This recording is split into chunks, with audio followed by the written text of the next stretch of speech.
Hello, I'm Kristen from the FREEDM System Center at North Carolina State University. Today we will show you a nested microgrid resynchronization algorithm implemented on the Resilient Information Architecture platform for the smart grid, also known as RIAPS. NC State collaborated with Vanderbilt University and Washington State University on this project, which is supported by ARPA-E.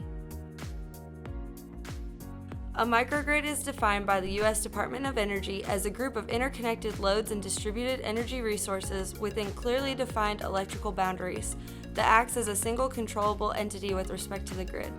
A microgrid has the potential to improve the distribution system reliability in case of faults or other disturbances. For example, if a fault happens on the feeder, protection devices can isolate the fault. The microgrid's point of interconnection will open, which leads to islanded operation of the microgrids. The loads in the microgrids are supplied by local distributed generators, thus providing uninterrupted power supply to the end user within the microgrid.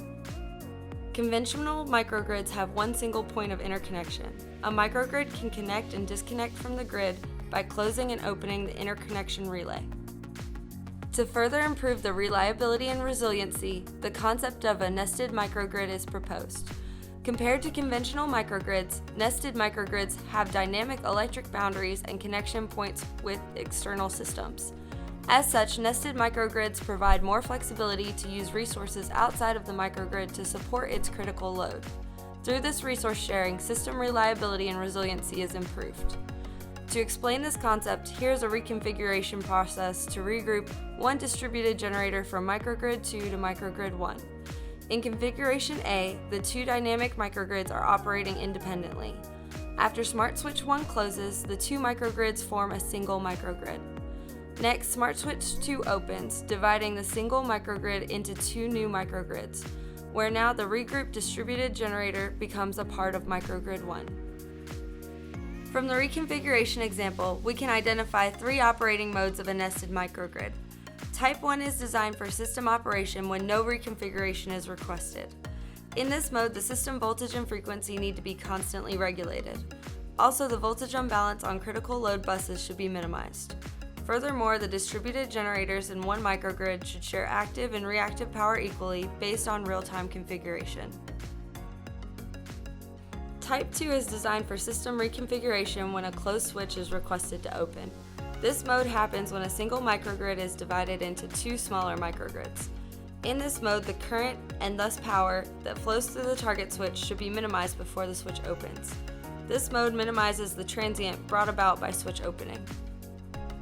Correspondingly, Type 3 is designed for system reconfiguration when an open switch is requested to close. This mode happens when small microgrids join together to form a larger microgrid. In this mode, the voltage phasors on both sides of the target switch should be synchronized before the switch closes. This mode minimizes the transients brought about by switch closing.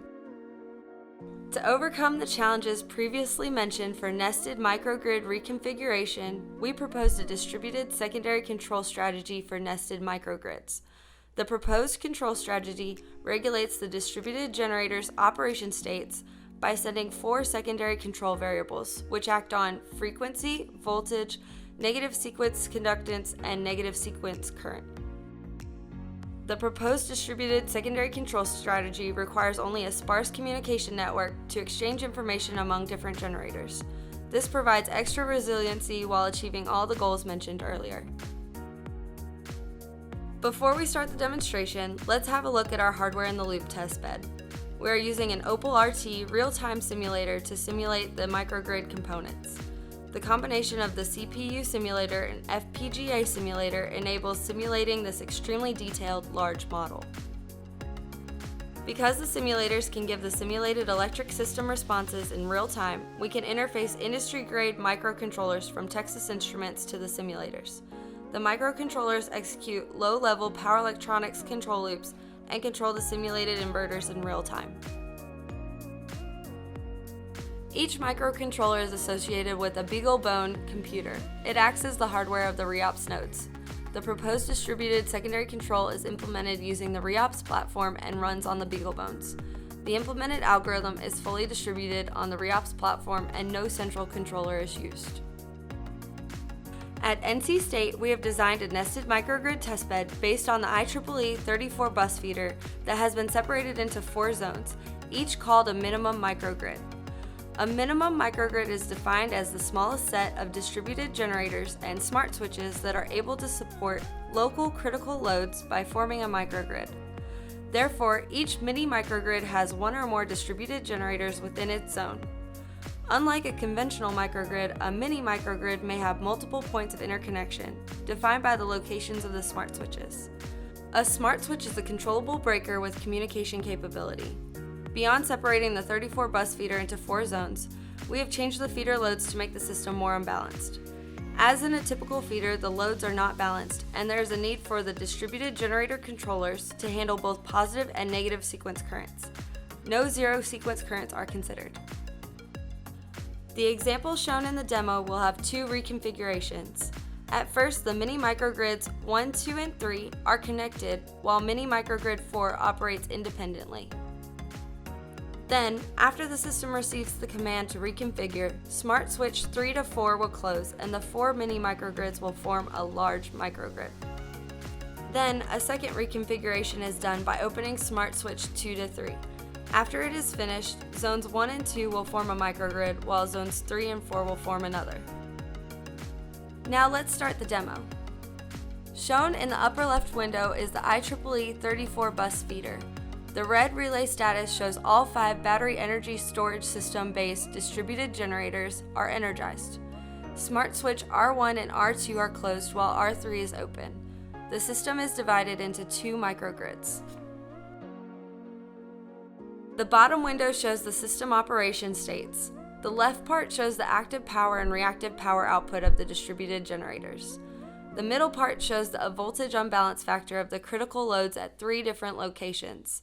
The right part shows the frequency and voltage measured at the critical load 1. Because there is no secondary control enabled at this moment, the voltage is highly unbalanced and the unbalance factor is larger than the acceptable threshold. The frequency and voltage have large deviations from their nominal values. Now we start the proposed secondary control. There are several things we can notice after the control is enabled. First, the frequency and voltage are restored to their nominal values. Second, the voltage unbalance factor of all critical loads is now under the threshold. Third, if we look at the power outputs of the distributed generators, they are sharing the loads based on the real-time configuration at that moment. Next, we want to reconfigure our system by closing smart switch R3. The scope view shows the voltages measured at the left side and right side of R3. Because the 2 voltages are not synchronized, closing R3 directly would introduce large transient current. This is something that we do not want to see. So we first send the R3 reconfiguration request from the control panel. The controller mode switches to Type 3 automatically. With Type 3 control, the voltage at the left and right side of R3 are shifting toward each other. After the left and right side of R3 have the same voltage, we can close R3 to form a larger microgrid, having all 5 distributed generators. Let's check all the system states for this configuration. The power outputs of all the distributed generators are equal because all of them are in the same microgrid. The voltage unbalance factor of all critical loads is under threshold. The system frequency and voltage are at their nominal values. Everything looks good. Next, we're going to do our second reconfiguration by opening smart switch R2. The scope view shows the 3-phase current flowing through R2. If we open R2 directly without any control, we will introduce large transient to the system because this current is forced to 0.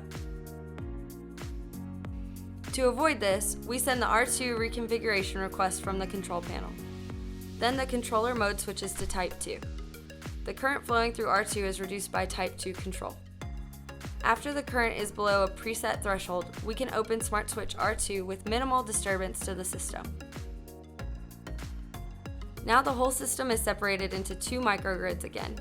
Distributed generators 1 and 2 are in one microgrid, while distributed generators 3, 4, and 5 are in the other.